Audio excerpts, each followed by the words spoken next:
حسین بن علی بیدار ہو، آنے والے ہیں امام آخری بیدار ہو۔ اعوذ باللہ من الشیطان اللعین الرجیم، بسم اللہ الرحمن الرحیم، الحمد للہ رب العالمین، والصلاة والسلام علی اشرف الانبیاء والمرسلین، سیدنا و مولانا ابی القاسم محمد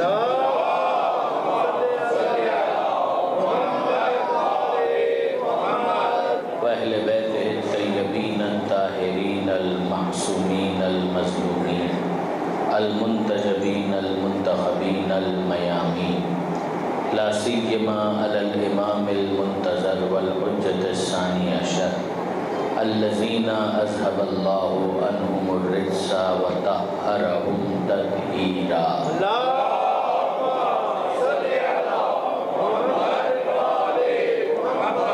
واللعنۃ الدائمۃ الباقیۃ علی اعدائہم اجمعین من یوم ظلمہم الی قیام یوم الدین۔ اللہم انا نرغب الیک فی دولۃ کریمہ تعز بها الاسلام واہلہ وتذل بها النفاق واہلہ وتجعلنا فیها من الدعاة الی طاعتک والقادة الی سبیلک وترزقنا بها کرامة الدنیا والآخرہ۔ رب اشرح لی صدری ویسر لی امری واحلل عقدۃ من لسانی یفقہوا قولی واجعلنی خالصا لوجہک الکریم یا اللہ۔ صلوات اللہ۔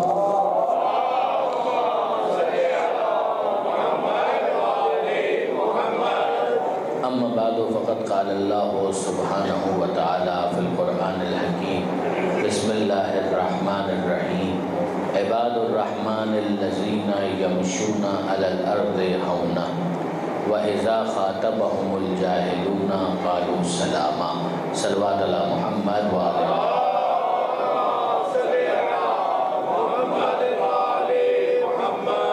برادران عزیز، بخاران محترم، ظاہر ہے کہ سلسلہ مجالس ابھی مسلسل ہے اور کل سے آپ علامہ حسن ظفر نقوی صاحب کو سماعت فرمائیں گے، مگر میرے ذمہ پر جتنی مجالس تھیں اس سلسلے کی آج یہ آخری نشست ہے۔ میں آپ کی سماعتوں کے لیے آپ کا شکر گزار ہوں اور ادارے کی ترقی کے لیے پروردگار عالم کی بارگاہ میں دست دعا ہوں کہ خداوند متعال آپ سب کی توفیقات میں اضافہ فرمائے۔ ایک مرتبہ درود بھیجیے گا محمد وعلیہ۔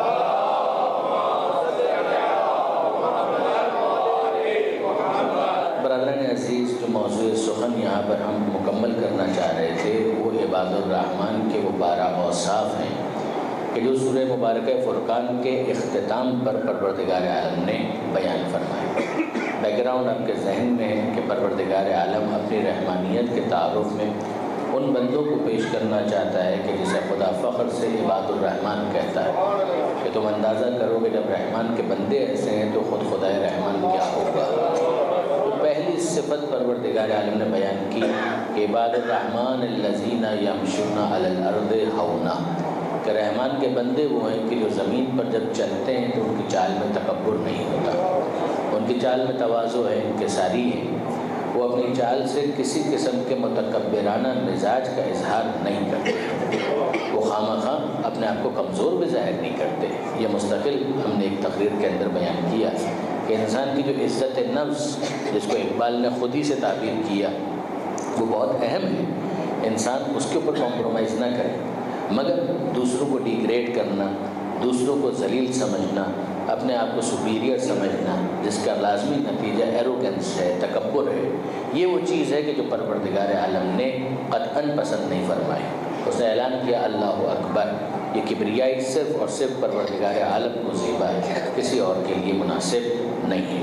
پھر اس کے بعد دوسری جو صفت پروردگار عالم نے بیان فرمائی وَإِذَا خَاطَبَهُمُ الْجَاهِلُونَ قَالُوا سَلَامًا، یہ رحمان کے بندے وہ ہیں کہ جب جاہل ان سے گفتگو کرتے ہیں، ان سے خطاب کرتے ہیں تو یہ سلامتی کا پیغام دے کر آگے بڑھ جاتے ہیں۔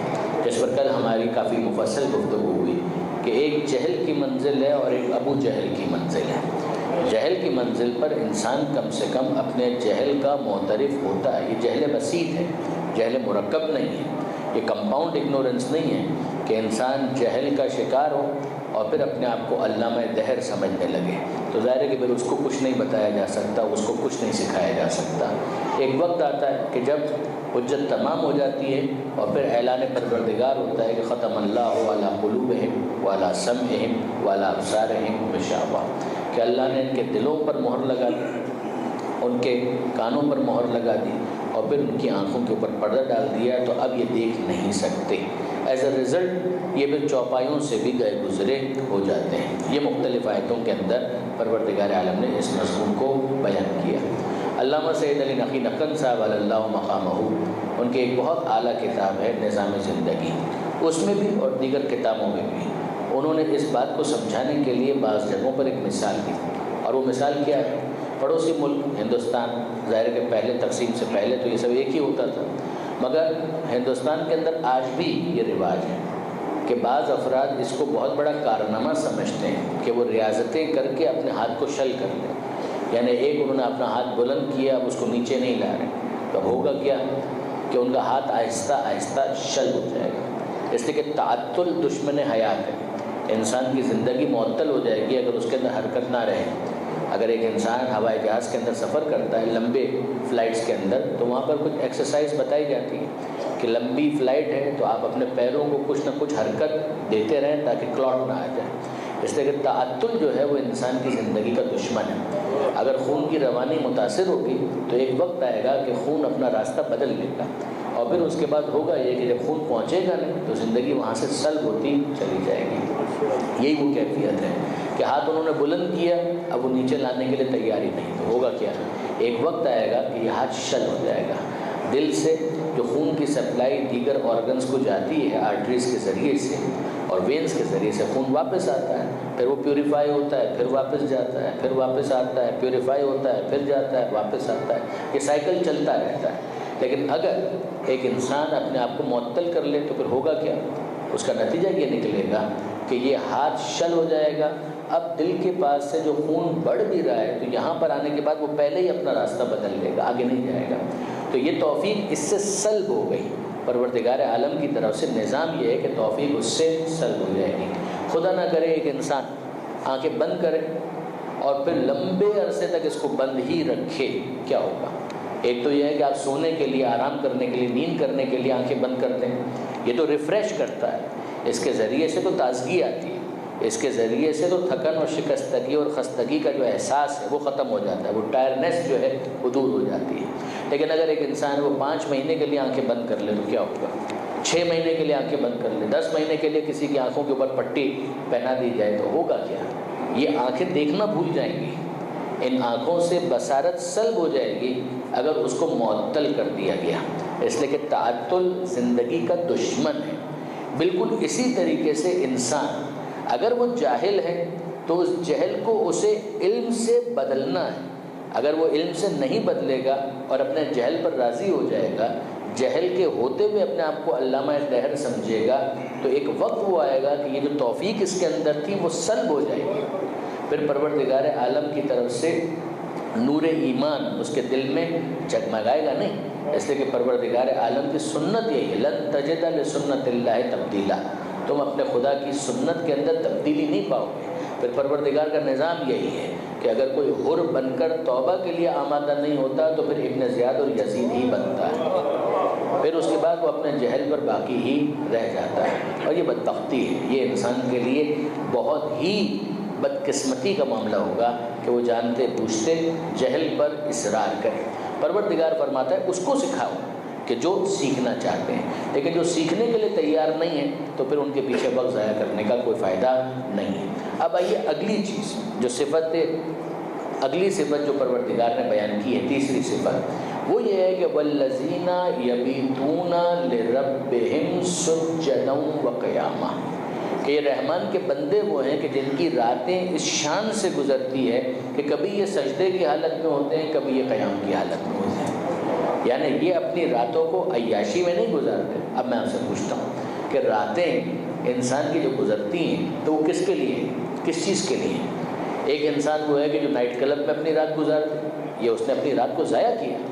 ایک انسان ہے وہ عیاشی میں اپنی راتوں کو خراب کرتے ہیں، اس نے اپنی راتوں کو ضائع کیا۔ اور ایک ہے کہ حلال لذتیں ہیں، شریعت نے اس پر کوئی پابندی نہیں لگائی ہے، آپ کر سکتے ہیں۔ رات کا وقت آرام کرنے کے لیے یہ بھی خود قرآن مجید میں پروردگار عالم نے بیان کیا کہ جعلنا اللیل لباسا وجعلنا النہار معاشا، ہم نے رات کو لباس بنایا، دن کو معاش بنایا۔ کیا مطلب؟ رات کو سکون کے لیے بنایا کہ رات کو تم آرام کرو۔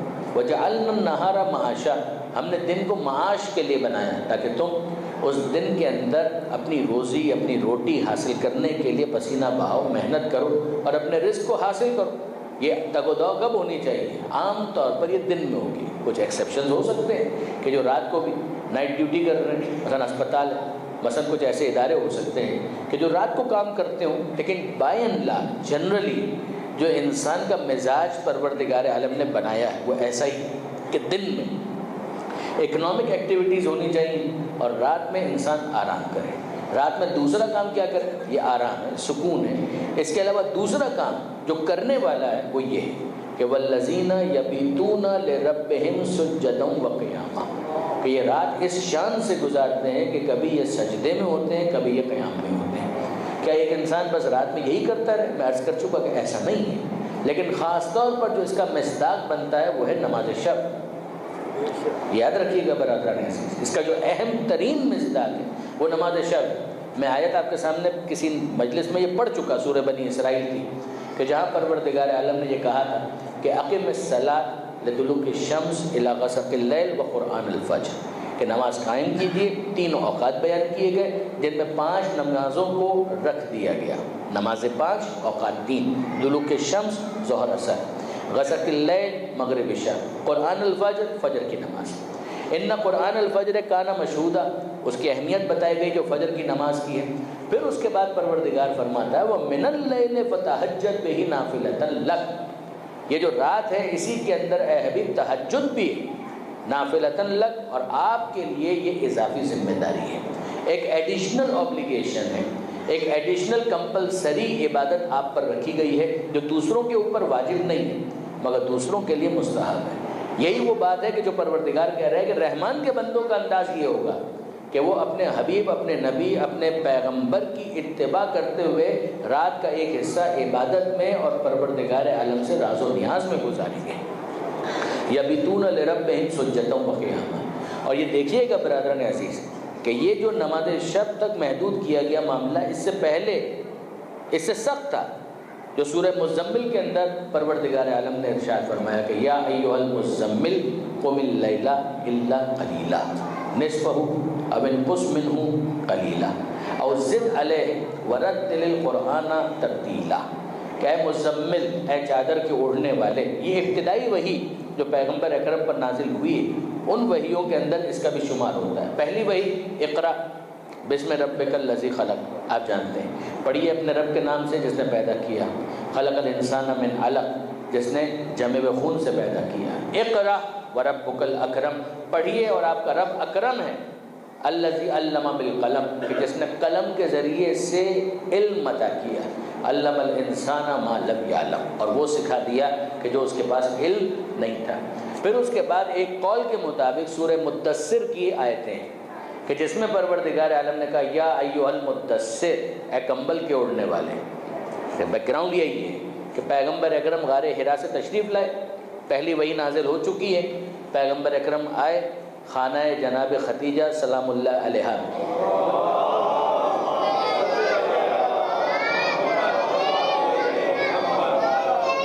یہ بات ذہن میں رکھیے گا، یہ خانہ ختیجہ بہت امپورٹنٹ ہے، یہی وہ مکان کہ جہاں پیغمبر اکرم نے کئی سال گزارے۔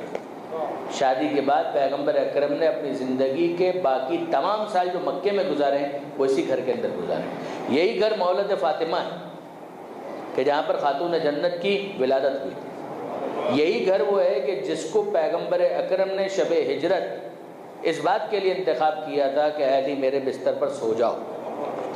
یہ جو آپ سنتے ہیں کہ پروردگار عالم نے وہ آیت نازل کی کہ من الناس من یشری نفسہ ابتغاء مرضات اللہ، کہ لوگوں میں علی جیسا بھی تو ایک ہے کہ جو اپنے نفس کو بیچتا ہے، مرضی پروردگار کو خرید لیتا ہے۔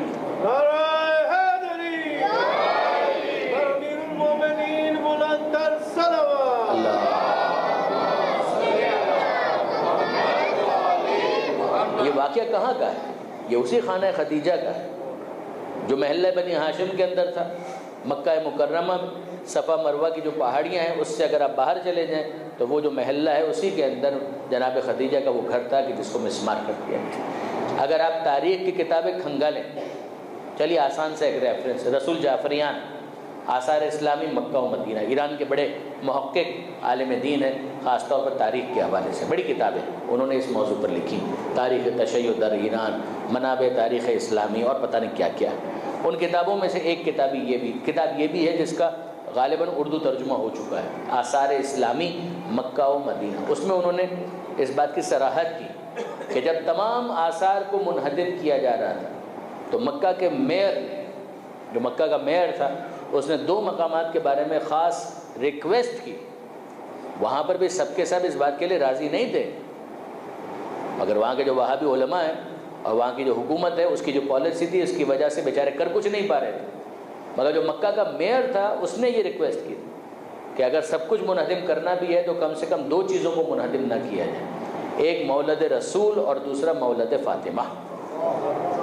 مولد رسول کہ جس کو منہدم کر کے پھر وہاں پر ایک لائبریری بنائی گئی جو آج بھی موجود ہے، ابھی تک تو موجود ہے، اور جو خانہ خدیجہ تھا مولد فاطمہ اس کو مسمار کر دیا گیا، اس پر اس کی ریکویسٹ کو آنر نہیں کیا گیا۔ لیکن بہرحال وہ جگہ بہت اہم تھی۔ آج بھی جو شیعہ کاروان جاتے ہیں تو ان کے علماء نشاندہی کرتے ہیں کہ بھائی یہ وہ جگہ تھی کہ جہاں پر پیغمبر اکرم کا گھر تھا، بی بی خدیجہ کا گھر تھا، مولد فاطمہ تھا جس کے اندر قبہ وحی تھا، کہ جس کے اندر وہ جگہ تھی کہ جہاں پر امیر المومنین کو پیغمبر اکرم نے کہا تھا کہ علی میرے بستر پر سو جاؤ، اور امیر المومنین سو گئے۔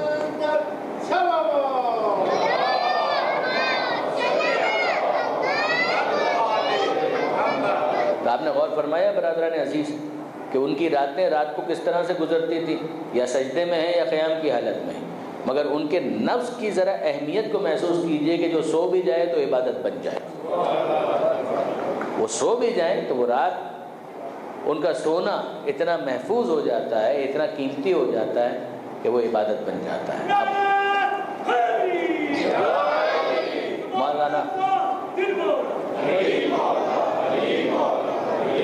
مولانا اظہر حسن زیدی صاحب یاد آئے، وہ فرمایا کرتے تھے کہ امیر المومنین جب بستر رسول پر سو رہے تھے تو اس موقع پر، اب یہ خطیب کا تخیل ہے مگر کیا الفاظ ہیں کہ جو انہوں نے استعمال کیے، سبحان اللہ، ان کے وہ تقریر یوٹیوب پر ابھی بھی موجود ہے، اور کیا الفاظ ہیں جو مولانا اظہر حسن زیدی صاحب ہی کہہ سکتے ہیں، بلکہ اس بارے میں تو انہوں نے کہا بھی کہ یہ جملہ جو میں کہہ رہا ہوں یہ میں ہی کہہ رہا ہوں، میرے بعد اگر کوئی کہے گا تو میرے جملے کو دہرائے گا، اور بات واقعہ انہوں نے بڑے پتے کی۔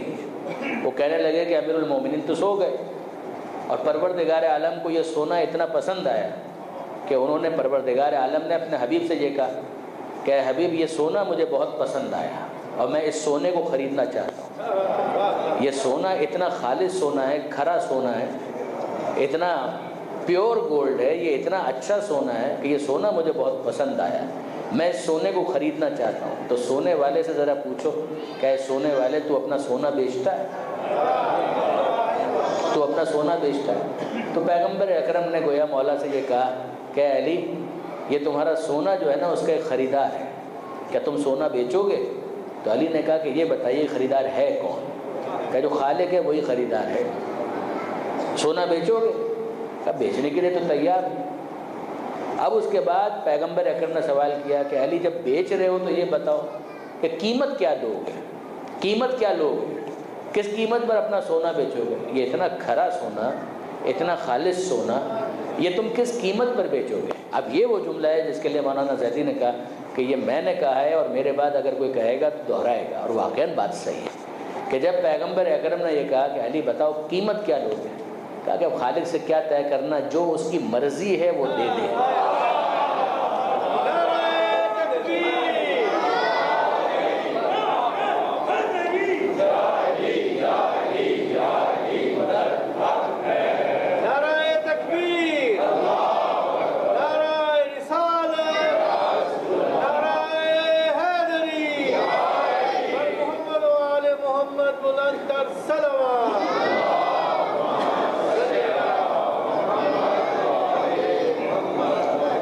سے کیا طے کرنا، جو اس کی مرضی ہے وہ دے دے۔ تو خالق نے فیصلہ کیا کہ جب علی نے مرضی مانگی ہے تو جو مرضی ہے وہ میں نے دے دی، نفس خرید لیا۔ آپ نے غور فرمایا برادران عزیز؟ اب یہیں پر ظاہر ہے کہ ذکر علی کی عبادہ، تو میں اپنی بات کو آگے بڑھانے سے پہلے یہ نقطہ بھی آپ کی خدمت میں عرض کروں۔ یہاں پہ علامہ سید علی نقی صاحب ایک بات فرماتے ہیں اور بڑے کام کی بات کہتے ہیں۔ وہ فرماتے ہیں کہ ذرا آپ اندازہ کیجیے، پیغمبر اکرم نے علی کو اپنے بستر پر سلایا اور حکم کیا دیا؟ حکم یہ دیا کہ علی یہ کافروں کی امانتیں، مشرکوں کی امانتیں ہیں، میں تو جا رہا ہوں، تم یہاں پر سو جاؤ، اگلے دن یہ امانتیں جن کی ہیں ان کو دے دینا اور پھر اس کے بعد میرے پاس آ جانا۔ یہی کہا پیغمبر اکرم نے۔ اب آپ مجھے بتائیے یہ کافر کون ہے، یہ مشرک کون ہے؟ ننگی تلواریں لیے ہوئے کھڑے ہوئے، ان کی امانتیں کس کے پاس ہیں؟ پیغمبر اکرم کے پاس ہے۔ عجیب بات ہے، ان مشرکوں کے درمیان رسول محفوظ نہیں ہے، مگر مشرکین بھی جانتے تھے کہ ان کی امانتیں اسی رسول کے پاس محفوظ ہیں۔ کیا مرتبہ ہے پیغمبر اکرم کا کہ وہ رسول جس کی جان ان مشرکوں کے درمیان محفوظ نہیں ہے، مگر ان مشرکوں کی امانتیں اسی رسول کے پاس محفوظ ہیں۔ اب آپ اندازہ کیجئے یہ رسول کتنا امین ہے، کتنا امین ہے۔ مکہ نہیں چھوڑتا جب تک مشرکوں کی امانتیں محفوظ ہاتھوں میں منتقل نہ کرتے، یہ مکہ نہیں چھوڑتا۔ نہیں، بہت توجہ دیجیے۔ اللہ،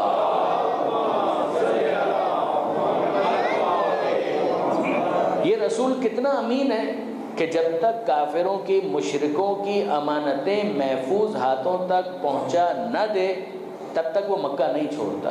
یہ لمحہ فکریہ ہے جو علامہ کا نقطہ ہے بھائی، یہ لمحہ فکریہ ہے کہ وہ رسول جو اتنا امین ہے، مشرکوں کی امانتوں کے بارے میں اتنا امین ہے کہ مشرکوں کی امانتیں جب تک محفوظ ہاتھوں تک پہنچا نہ دے مکہ نہیں چھوڑتا، وہ خدا کی امانتیں محفوظ ہاتھوں میں دیے بغیر دنیا کیسے چھوڑ سکتا ہے؟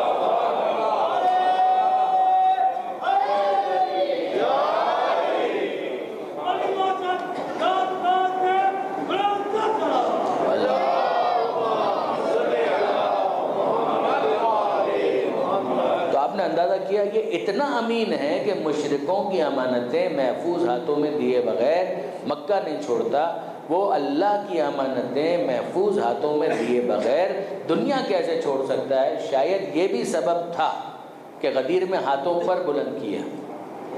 گویا سمجھانا چاہتے ہیں کہ میرے امین ہاتھوں کو بھی دیکھ لو، علی کے محفوظ ہاتھوں کو بھی دیکھ لو۔ یہ ولایت کا اعلان نہیں ہے، اللہ کی امانتیں محفوظ ہاتھوں میں منتقل کرنے کا اعلان۔ درود بھیجیے محمد و آل محمد۔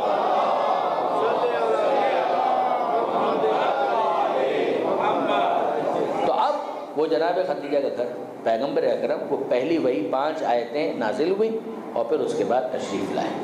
کہاں پر آئے؟ جناب خدیجہ کے گھر، وہی پیغمبر کا گھر، وہی جناب خدیجہ کا گھر، وہی جناب فاطمہ کا مولد، وہی جگہ کہ جہاں پر قبۃ الوحی تھا۔ پیغمبر اکرم آئے، بستر پر لیٹ گئے اور جناب خدیجہ سے کہا کہ مجھے کمبل اڑا دو۔ جناب خدیجہ نے کمبل اڑایا۔ اب یہ وحی نازل ہوتی ہے کہ یا ایھا المدثر، اے کمبل کے اوڑھنے والے، قم فانذر وربک فکبر وثیابک فطہر۔ یہ پروردگار عالم کی طرف سے دستور تبلیغ دیا جا رہا ہے۔ اے کمبل کے اوڑھنے والے، قوم، کھڑے ہو جائیے، فانذر، انذار کیجیے۔ انذار کا مطلب لوگوں کے درمیان تبلیغ کریں، انہیں متوجہ کریں کہ تمہارا انجام خراب نہ ہو جائے، تنبیہ کریں، وارننگ دیں۔ وربک فکبر، اپنے رب کی کبریائی بیان کریں۔ وثیابک فطہر، اے حبیب اپنے لباس کو پاک و پاکیزہ رکھیے۔ یہ مبلغ کے لیے جو ضروری ہدایتیں، پیغمبر تو جانتے ہیں مگر پیغمبر کے ذریعے سے قیامت تک کے مبلغین کو سمجھایا جا رہا ہے کہ ان چیزوں کا بھی تبلیغ میں اثر ہوتا ہے۔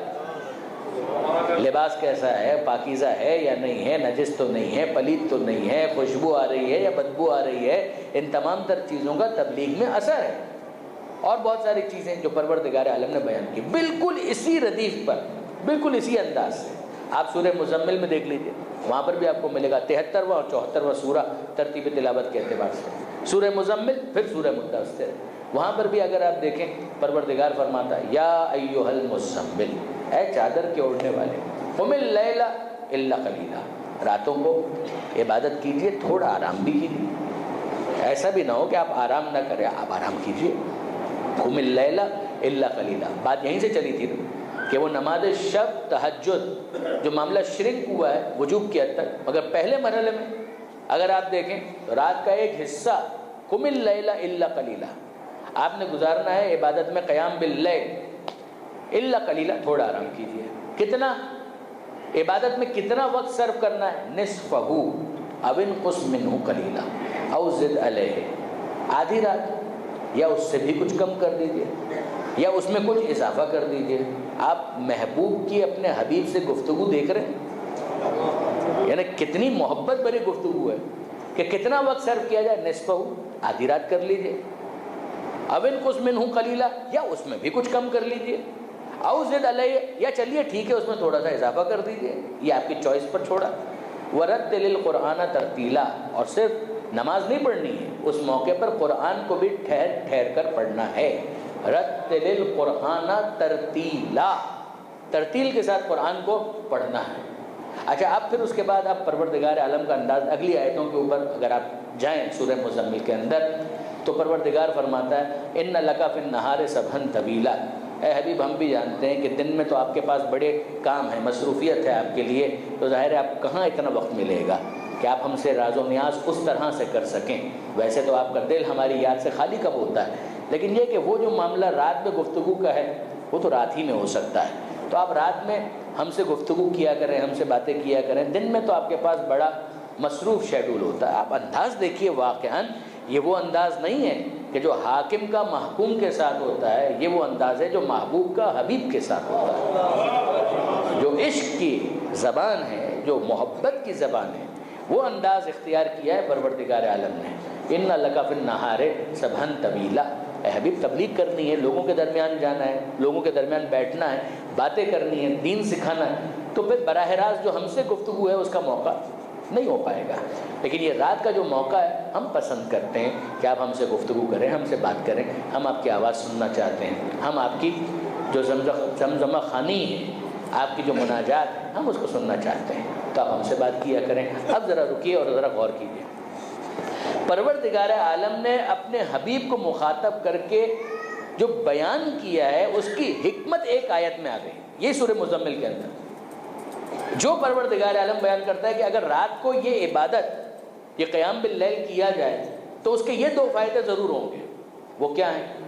ذرا سنیے، میں پھر کہہ رہا ہوں پیغمبر کو ضرورت نہیں ہے، مگر پیغمبر کے ذریعے سے قیامت تک کے لوگوں کے لیے ایک دستور العمل پروردگار فرماتا ہے ان ناشئۃ اللیل ہی اشد وطئا واقوم قیلا، یہ جو رات کا جاگنا ہے نا، ایسا نہیں کہ جس میں سوئے نہ، ایسا نہیں، سو کر پھر اٹھنا۔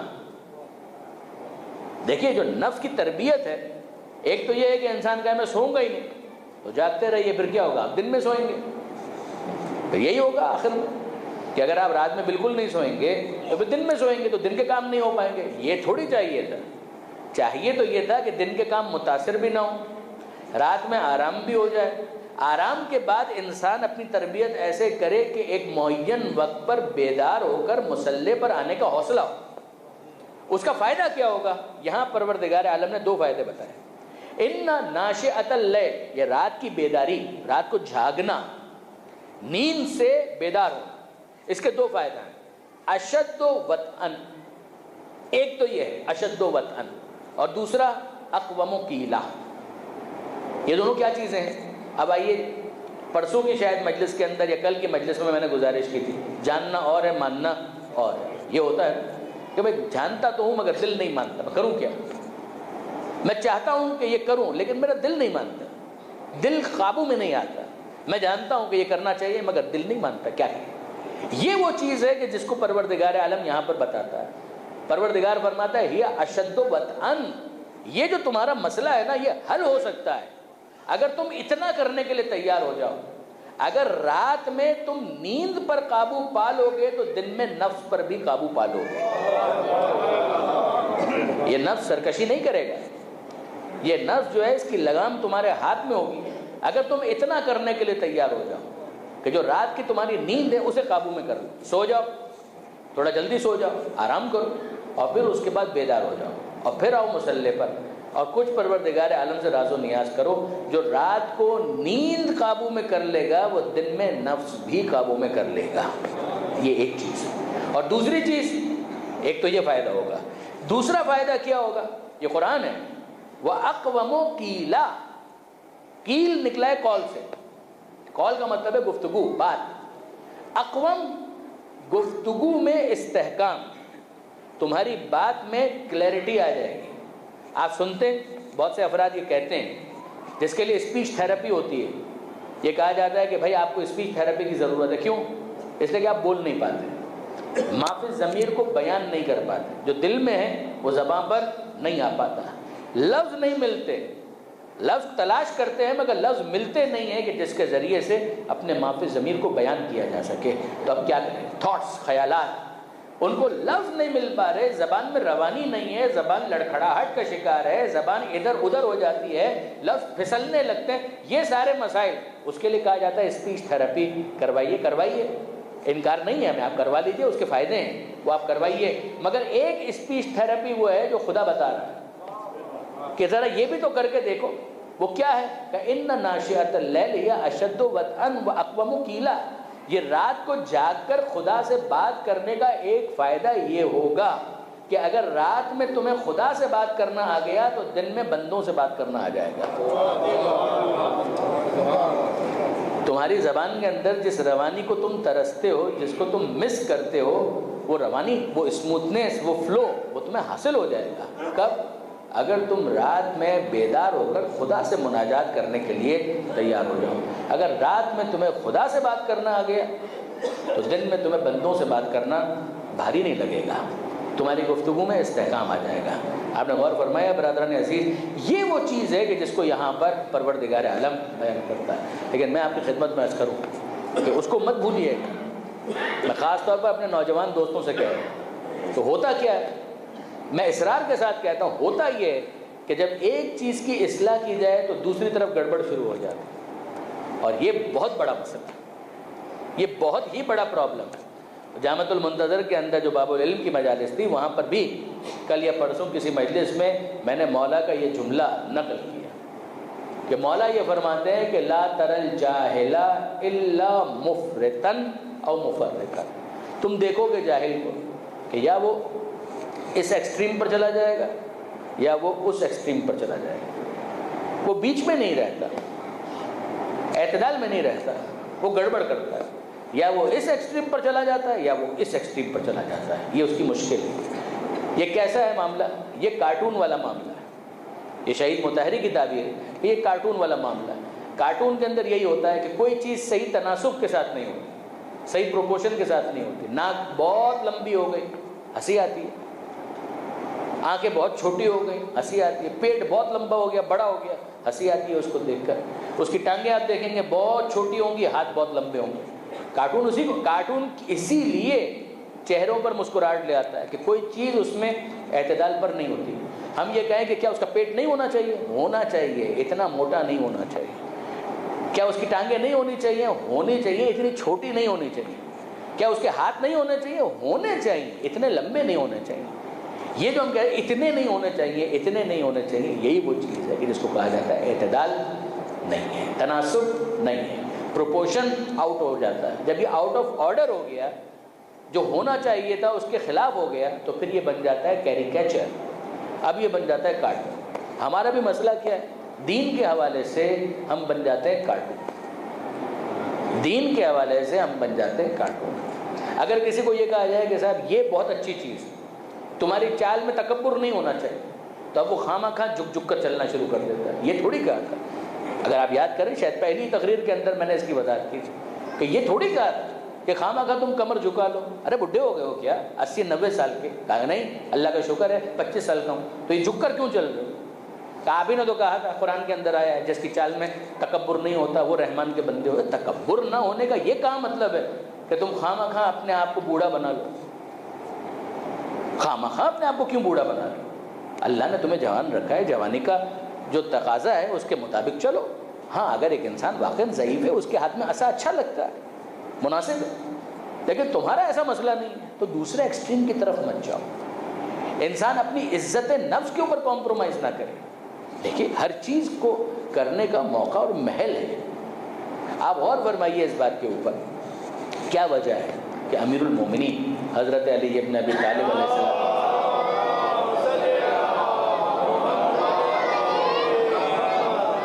مولائے کائنات کا نہج البلاغہ میں کلمات قصار میں یہ جملہ ہے، خلاصتاً عرض کر رہا ہوں، مولا فرماتے کتنا اچھا ہے، کتنا اچھا ہے کہ کوئی شخص پیسے والا ہو کر خدا کی خاطر غریبوں سے تواضع سے انکساری سے ملے، یہ کتنا اچھا ہے۔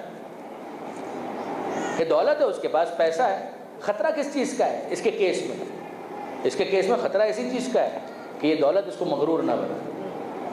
تو مولا کہتے ہیں کتنا اچھا ہے کہ یہ پیسے والا کروڑ پتی، ارب پتی، کھرب پتی، اللہ اس کو اور دے، مگر کتنا اچھا ہے کہ مالدار ہونے کے باوجود، صاحب ثروت ہونے کے باوجود یہ اللہ کی خاطر غریبوں سے جھک کر ملے، تواضع کے ساتھ ملے، کتنا اچھا ہے۔ یہ مولا کیوں کہے؟ سمجھ میں آتی ہے بات کہ اس میں خطرہ ہی اس بات کا ہے، ڈینجر اسی چیز کا ہے، اپریہنشن یہ ہے کہ ایسا نہ ہو کہ یہ مغرور بن جائے، ایروگنس آ جائے اس کے اندر اس کے مال کی وجہ سے، لہٰذا یہی کہا جائے گا، اور بالکل صحیح کہا امیر المومنین نے۔ اور جب مولا نے کہا ہے تو صحیح ہونے میں کلام ہی کیا ہو سکتا ہے۔ مولا کہتے ہیں کتنا اچھا ہے، پھر سنیے تکرار کر رہا ہوں تیسری مرتبہ، کتنا اچھا ہے، کتنا اچھا ہے کہ یہ پیسے والا اللہ کی خاطر غریبوں سے جھک کر ملے، تواضع سے ملے، انکساری سے ملے۔ اب سنیے مولا فرماتے ہیں اس سے بھی زیادہ اچھا ہے کہ اللہ کی خاطر غریب اس پیسے والے سے تکبر سے ملے۔ ارے تکبر سے ملے، یہاں پر تکبر سے وہ مراد نہیں ہے، مسئلہ یہ ہے کہ اس سے خطرہ کس چیز کا ہے؟ اس کے بارے میں ڈر اس بات کا ہے کہ یہ مغرور نہ ہو جائے، اس کے بارے میں ڈر اس بات کا ہے کہ یہ اپنی عزت نفس کو کمپرومائز نہ کرے، یہ اپنی سیلف اسٹیم کے اوپر کمپرومائز نہ کرے، اپنے وقار کو کم نہ کر لے، لہٰذا اس کو یہ سمجھایا جا رہا ہے۔ اگر آپ کے ذہن میں ہو وہ چھٹے امام جو بتا رہے ہیں، اگر آپ کے ذہن میں ہو واقعہ جو میں نے پڑھا تھا کہ چھٹے امام، ارے ہم سے محبت کرتے ہو فقیر کیسے ہو گئے؟ جب ہم سے محبت کرتے ہو تو اتنی قیمتی چیز تو خدا نے تمہارے دل میں رکھی ہوئی ہے، تم فقیر کہاں سے ہو گئے؟ تم غریب کہاں سے ہو گئے؟ کماؤ، کمانے کی کوشش کرو، مال و دولت حلال سے ملے، ہمیں اعتراض نہیں ہے، مگر یہ یاد رکھو کہ تم اپنے آپ کو حقیر مت سمجھو۔ یہ بھی نہیں کہا جا رہا کہ جو صاحبان ثروت ہیں وہ سوشل ورک کرنے آئیں تو جتنے غربا ہیں وہ ان کے ساتھ بدتمیزی شروع کر دے، یہ اسلام نہیں کہہ رہا۔ مولا کے کہنے کا یہ مطلب نہیں ہے کہ وہ بیچارے اگر واقعاً خوف خدا کی وجہ سے کوئی سوشل ورک کرنا چاہتے ہیں، کوئی ڈیٹا کلیکٹ کرنا چاہتے ہیں کہ بھائی کتنے ہیں ہماری قوم کے اندر کہ جن کو ہائر اسٹڈیز کی ضرورت ہے، ایک ڈیٹا کلیکٹ ہو رہا ہے، یہ مولا نہیں کہہ رہے کہ ان کے ساتھ تعاون نہ کرو، یہ مولا نہیں کہہ رہے کہ ان کے ساتھ بدتمیزی کرو، یہ نہیں کہہ رہے کہ اگر وہ اچھی کوئی کیمپین چلا رہے ہیں تو تم ان کی راہ میں رکاوٹ بنو، یہ نہیں، مگر تم اپنی عزت نفس پر کمپرومائز مت کرو، وہ تکبر کا مظاہرہ نہ کرے اللہ کی خاطر، تم اپنی عزت نفس کو ختم نہ ہونے دو اللہ کی خاطر۔ یہ وہ چیز ہے کہ جو مولا فرماتے ہیں کہ تم دیکھو گے جاہل کا مسئلہ یہ ہے، یا اس ایکسٹریم پر چلا جاتا ہے یا اس ایکسٹریم پر چلا جاتا ہے، بیچ میں نہیں رہتا، جو اعتدال جادہ اعتدال اس پر باقی نہیں رہتا، ایک بیلنس، ایک ایکویلیبریم وہ اس کے اندر دکھائی نہیں دیتا۔ یہ بہت بڑا پرابلم ہے۔ یہ رات کا مسئلہ بھی یہی ہے، اگر یہ کہا جائے کہ رات کو جاگنے کا یہ فائدہ ہے، ڈر یہ لگتا ہے کہ وہ رات کو سونا ہی بند کر دے، ہو گیا اب ہم رات کو سوئیں گے، اسی لیے وہ آیت ساتھ ساتھ پڑھنی پڑتی ہے کہ جس میں پروردگار کہہ رہے ہیں کہ جعلنا اللیل لباسا، ہم نے رات آرام کے لیے بنائی۔ ہم نے، اب میں منزل مصائب سے ابھی دور ہوں، مگر آپ نے اکثر علماء سے سنا ہوگا کہ شب عاشور جناب قاسم تشریف لائے، رات کا وقت تھا تو امام نے کیا کہا، اے بیٹا قاسم اس وقت تم یہاں پر کیوں؟ بڑوں کی عبادت کا وقت ہے، بچوں کے آرام کا وقت ہے۔ غور فرمائیں آپ، کچھ ایج کے تقاضے ہیں، عمر کے تقاضے ہیں، زندگی کا ایک مرحلہ وہ ہوتا ہے کہ جس میں انسان عبادت کی طرف زیادہ مائل ہوتا ہے، وہ بزرگی کا موقع ہے کہ جب ایک انسان ٹین ایج سے جوانی سے آگے بڑھ گیا تو یقیناً اس کے دل میں اب خوف خدا زیادہ ہونا چاہیے، اب اسے زیادہ آمادہ ہونا چاہیے پروردگار عالم سے راز و نیاز کے، مگر یہی کام جوان محدود صحیح، کم صحیح، مگر کرے تو صحیح، نماز شب ہی کے لیے اپنے آپ کو آمادہ کرے، کچھ نہیں تو فجر کی نماز قضا نہ ہونے پائے، تو اس نے واقعاً ایک کام کیا جو امیر المومنین کا جملہ ہے کہ قاد العفیف، کہ جوان اگر پاک دامنی کی طرف جائے تو بعید نہیں ہے کہ پروردگار عالم اس کو فرشتوں کی مانند قرار دے دے، یکون ملکن، یہ مذاق نہیں ہے برادران عزیز۔ اب آپ غور فرمائیے ہوتا کیا ہے مسئلہ یہ ہوا، مجھے اچھی طریقے سے یاد ہے، میں آپ بڑی جس کو کہتے ہیں نا کہ آپ سے قربت کے ساتھ یہ گفتگو کر رہا ہوں، لائٹر نوٹ پر بھی بات ہو رہی ہے اور بہت قریب ہو کر آپ سے یہ بات کر رہا ہوں۔ ہمارے بہت سے دوست، بہت سے ساتھی جب طالب علمی کے زمانے میں، خود ہم ظاہر ہے کہ جب طالب علم بنے تھے، اسپرٹس بہت ہائی ہوتی ہیں، جوش ہوتا ہے، یہ ہوتا ہے، اب دن میں درس پڑھنا ہے، صبح سے درس شروع ہو جائیں گے، مباحثہ بھی کرنا ہے، اس پر گفتگو بھی کرنی ہے، کمانڈ بھی حاصل کرنی ہے، عربی پڑھنی ہے، فارسی پڑھنی، یہ سبجیکٹس عام طور پر پڑھے نہیں ہوتے ہیں، پہ انگریزی تو پڑھی تھی، اردو تو پڑھی تھی، میتھمیٹکس پڑھا تھا، لیکن یہ تو نہیں پڑھے، تو ایک نیا موضوع سبجیکٹ ہے وہ پڑھنا ہے، اور ساتھ ہی ساتھ اب نفس کی تربیت بھی کرنی ہے۔ اس موقع پر بہت سارے طالب علم جوش میں آ کر پھر کیا کرتے ہیں، وہ کہتے ہیں سوئیں گے تو جاگ نہیں پائیں گے، تو اب کیا کریں، وہ جاگتے ہی رہو یہاں تک کہ نماز شب پڑھ کے سوئیں گے۔ آپ نے نماز شب تو پڑھ لی ہے، مگر اب دن میں درس کون پڑھے گا؟ اب ہو یہ رہا ہے کہ وہ درس میں آئے، آپ یونیورسٹی سمجھ لیجئے، کوئی یونیورسٹی میں کلاس میں بیٹھے ہونگ رہے ہیں، تو اصل مقصد یہ تھا کہ آئیں گے، عالم بنیں گے، پروردگار عالم سے رب زدنی علما کہیں گے، علم حاصل کریں گے، مگر علم تو تب حاصل کریں گے جب توجہ ہوگی۔ رات کو تو سارا وقت جو ہے وہ جاگ کر گزار دیا، اسی لیے آپ غور فرمائیے، چند راتیں ہیں کہ جو اس لیے رکھی گئیں، جیسے شب قدر، وہ چند راتیں ہیں، آپ مہینے میں کوئی ایک رات ایسی رکھ لیں، وہ سمجھ میں آتی ہے بات، کوئی ویکینڈ ہے اس پر آپ یہ کر لیں، سمجھ میں آتی ہے بات، لیکن اگر ہر رات یہ کریں گے تو آپ کے دن کے تمام تر معمولات وہ ڈسٹرب ہو جائیں گے۔ اسی لیے اسلام نے بیلنس رکھا، یہ کہا آرام بھی کرنا ہے اور پھر اس کے بعد بیدار ہونا ہے، یہ جو نیند کر کے اب بیدار ہوگے تو پھر نفس میں یہ اثر آئے گا کہ تمہارا نفس جو ہے وہ قابو میں بھی آ جائے گا، اور پھر دوسرا کام تمہاری گفتگو میں استحکام بھی آ جائے گا، یہ اس صورت میں ہوگا۔ اب بدقسمتی سے میں لاہور کا تو نہیں کہہ سکتا، کراچی کے اندر لائف اسٹائل ہی عجیب ہو گیا، کراچی کے اندر راتوں کو خواہ جاگتے رہنا ایک عجیب بیماری ہے۔ میں خود کراچی والا ہوں، اس لیے تنقید کر سکتا ہوں، آپ بھی کر سکتے ہیں، لیکن بہرحال جو میرے مشاہدے میں جانتا ہوں، دیکھیں برادران، ابھی ایام ایسا چل رہے ہیں، سمجھ میں آتی ہے بات، ٹھیک ہے، راتوں کو کچھ مصروفیت بڑھ جاتی ہے، بات سمجھ میں آتی ہے، مگر ایک روٹین بن گیا، خواہ 12 بجے تک جاگنا ہے، خواہ 2 بجے تک جاگنا ہے، خواہ 3 بجے تک جاگنا ہے، تو پھر ہوگا کیا؟ پھر اس کے بعد نماز شب تو دور کی بات ہے، فجر کی نماز ہی نہیں بچے گی۔ جب آپ سو ہی 3 بجے رہیں روٹین کے مطابق، تو پھر اس کے بعد کہاں فجر کی نماز آپ پڑھ پائیں گے؟ پھر تو ظاہر ہے کہ فجر کی نماز قضا ہو جائے گی۔ یہی وہ چیز ہے کہ جس کو آپ ماہرین سے پوچھ لیجئے، وہ بھی یہی کہتے ہیں کہ اگر آپ رات میں 1 گھنٹہ سو رہے ہیں آدھی رات سے پہلے، یہ ماہرین بتاتے ہیں، انٹرنیٹ وغیرہ کے اوپر یہ تحقیقات موجود ہیں کہ اگر ایک شخص ہے وہ آدھی رات سے پہلے 1 گھنٹہ سو رہا ہے، آدھی رات کے بعد سو رہا ہے اور دن میں سو رہا ہے، یہ سونے کے اعتبار سے کمیت تو 1 گھنٹے کی، مگر کیفیت کے اعتبار سے فرق ہے، جس کو آپ کہیں کوانٹیٹیولی تو 1 گھنٹہ ہے، چاہے آدھی رات سے پہلے سو جائیے 1 گھنٹہ ہے، آدھی رات کے بعد سوئیے وہ 1 گھنٹہ ہے، دن میں سوئیے وہ بھی 1 گھنٹہ ہے، مگر فرق ہے۔ اگر آدھی رات سے پہلے کوئی 1 گھنٹہ سوتا ہے تو یہ 1 گھنٹہ سونا 2 گھنٹے کی نیند کے برابر ہے۔ آدھی رات کے بعد اگر وہ سو رہا ہے 1 گھنٹہ تو گویا وہ 1 گھنٹہ ہی سویا ہے، لیکن اگر وہ دن میں سو رہا ہے صبح کے بعد تو پھر ہوگا کیا؟ جب 2 گھنٹے سوئے گا تب 1 گھنٹے کی رات کی نیند کا فائدہ اس کو ملے گا۔ جو پروردگار عالم کا نظام ہے، آپ اگینسٹ دا نیچر اگر جائیں گے تو پھر اس کے بعد یہ نقصانات تو ہوں گے۔ یعنی کیس کیا ہے؟ پروردگار عالم نے لائٹیں بند کر دی، سورج کو غروب تک پہنچا دیے، نائٹ بلب ستاروں کی صورت میں روشن کر دیے کہ اس کا ٹمٹمانا دیکھو، اس کا جگمگانا دیکھو، سمجھ جاؤ کہ اب یہ نائٹ بلبز ہیں، جو اصل روشنی تھی اس کو ختم کر دیا گیا ہے، تو اب یہ کیا ہے؟ پروردگار عالم نے اس کو چادر اڑا دی ہے، تم بھی چادر اوڑھ کے سو جاؤ، تم بھی آرام کرو، یہ سونے کا وقت ہے۔ یہ آرام کا وقت ہے. اور دن کے اندر کیا ہے کہ دن میں سورج طلوع ہو جائے گا, اب روشنی ہو گئی ہے, نکلو کام پر. اب اگر کوئی شخص اگینسٹ دا نیچر جا رہا ہے تو پھر کیا کرے گا؟ سیدھی سی بات ہے کہ صبح وہ سو رہا ہے تو اب اس کو ضرورت پڑے گی کہ وہ دروازے بند کرے, پردے ڈالے, سب کچھ کرے تاکہ جو روشنی آ رہی تھی وہ نہ آئے.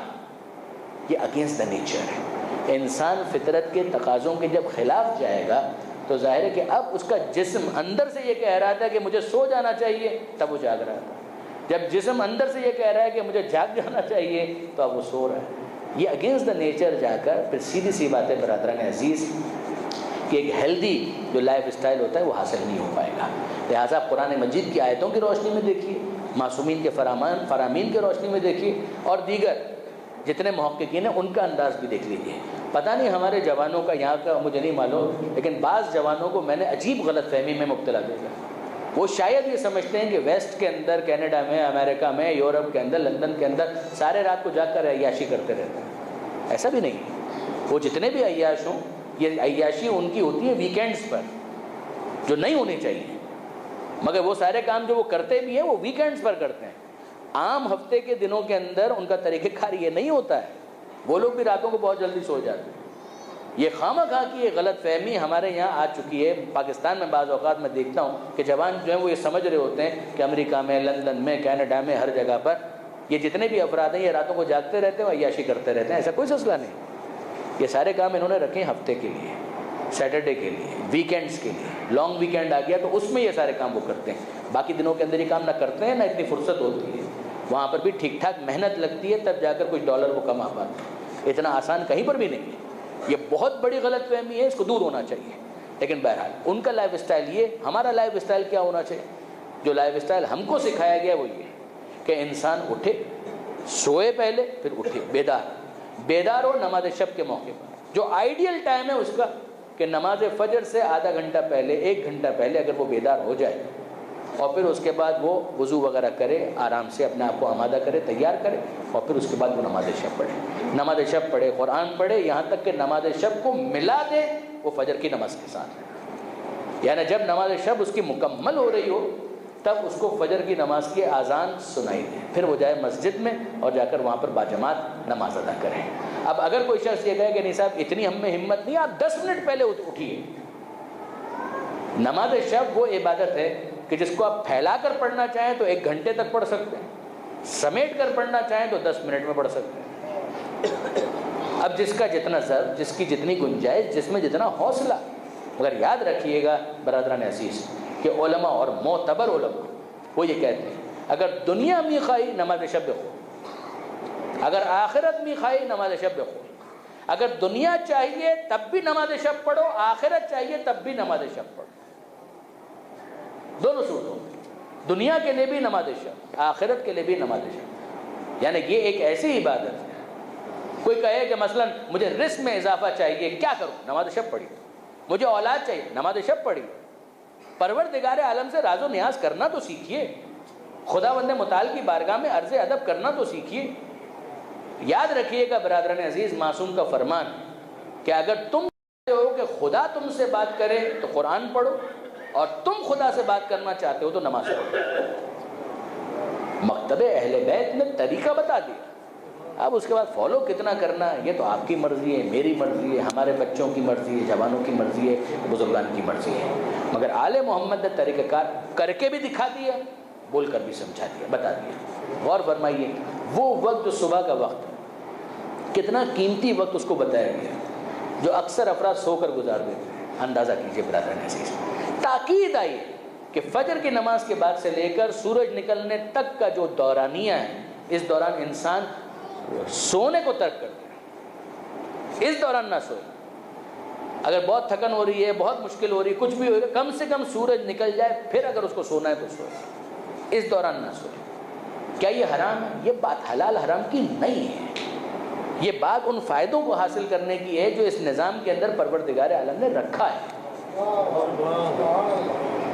اب اگر کوئی کہے مثال کے طور پر کہ بھئی مجلس کے بعد تبرک ہوتا ہے, کہ کھانا واجب ہے, یہ واجب کی بحث تھوڑی ہے.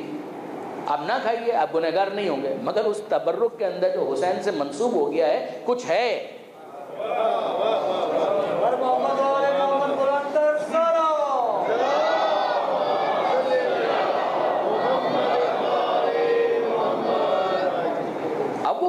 منسوب ہو گیا، کچھ ہے۔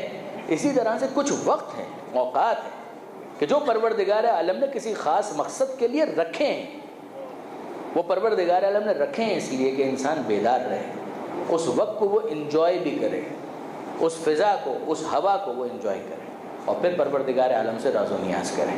یعنی یہ وہ وقت نماز شب کا کہ جہاں عام طور پر لوگ سکوت، خاموشی محسوس کرتے ہیں کہ کوئی ڈسٹربنس نہیں ہے، کوئی شور شرابہ نہیں ہے، کچھ نہیں۔ یہ وہ موقع ہوتا ہے کہ اگر دوسرے سو بھی گئے تو انسان پروردگار عالم سے سکون کے ساتھ گفتگو کر رہا ہے، پروردگار عالم سے راز و نیاز کر رہا ہے۔ کیا یاد نہیں ہے آپ کو کہ شب عاشور کی کیا کیفیت بیان کی گئی؟ شب عاشور کی کیا کیفیت بیان کی گئی؟ امام حسین نے مانگی تھی وہ رات، کہ بھئی عباس ایک رات کی مہلت ان سے مانگو، کہو کہ ایک رات ہم اور چاہتے ہیں کہ اپنے پروردگار عالم سے راز و نیاز کریں۔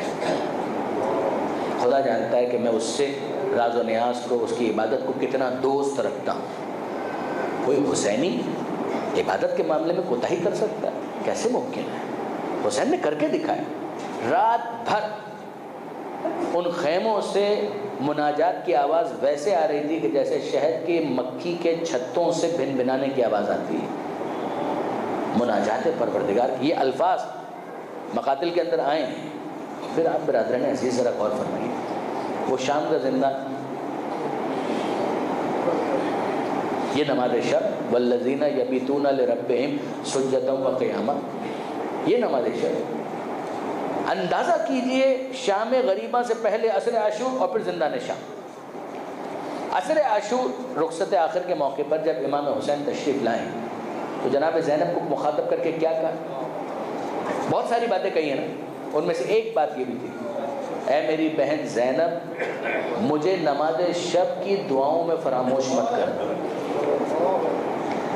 آپ ذرا حسین کا زینب پر اعتماد دیکھیں کہ حسین جانتے کچھ بھی ہو جائے، میری زینب، میری بہن زینب، نماز شب سے قضا ہو جائے ناممکن، کچھ بھی ہو جائے نماز شب زینب سے قضا نہیں ہو سکتی۔ ماننے والوں سے واجب نماز قضا ہو سکتی ہے، کیا حسین قبول کر لیں گے؟ اب آئیے برادران عزیز، یہ زینب کو حسین کی وصیت ہے، اور پھر اس کے بعد زندان شام۔ جب زندان شام میں ایک موقع آیا کہ سید سجاد نے جناب زینب کو بیٹھ کر نماز شب پڑھتے ہوئے دیکھا۔ یاد رکھیے گا، واجب نمازیں مجبوری میں انسان بیٹھ کر پڑھ سکتا ہے، لیکن جو مستحب نمازیں ہیں وہ ویسے بھی اجازت ہے۔ نماز شب اب ویسے ہی اگر بیٹھ کر پڑھنا چاہیں آپ پڑھ سکتے ہیں، اجازت ہے، مگر آل محمد کے یہاں بیٹھ کر نماز شب پڑھنا، نماز پڑھنا مستحب ہی کیوں نہ ہو؟ اس کا مطلب قیامت آ گئی۔ سید سجاد حیرت کے ساتھ دیکھ رہے اور کہنے لگے، پھپھی اماں آپ اور بیٹھ کر نماز شب پڑھ رہے ہیں؟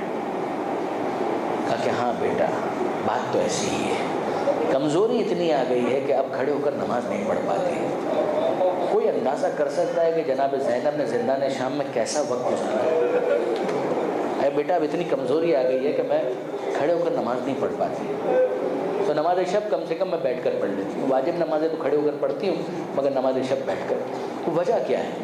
اور جناب زینب پہلے کہتی ہیں کہ بیٹا جانے تو پوچھ کر کیا کروں گے، مگر سید سجاد بھی چاہتے کہ اس مصیبت کا اظہار ہو جائے تاکہ بعد والوں کے لیے بیان کا موقع ہو، تو پتہ تو چلے کہ جناب زینب کی شان کیا ہے، عظمت اور رفعت کیا ہے۔ جناب زینب کہتی ہیں کہ یزید کے دربار سے جو غذا، جو پانی آتا ہے وہ اتنا کم ہوتا ہے کہ بچوں کو بھی پورا نہیں ہو پاتا۔